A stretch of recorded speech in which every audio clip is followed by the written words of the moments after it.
Ce qui est important Ouais. maintenant, c'est d'identifier de façon définitive la trésorerie de départ.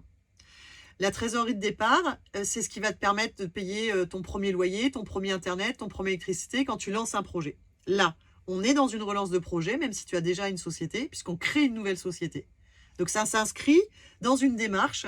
On va aller chercher un investisseur, une banque, donc on crée quelque chose de nouveau, donc ça fonctionne. On a le droit d'imaginer la trésorerie.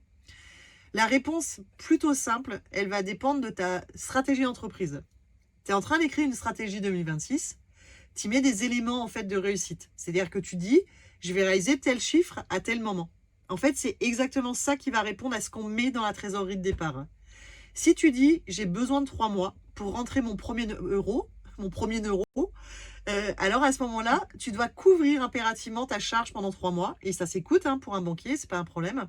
Donc, tes salaires chargés, tes loyers, toutes tes charges inhérentes à l'activité, etc. Et c'est ça qui va répondre à la question fondamentale, combien je mets dans la trésorerie de départ.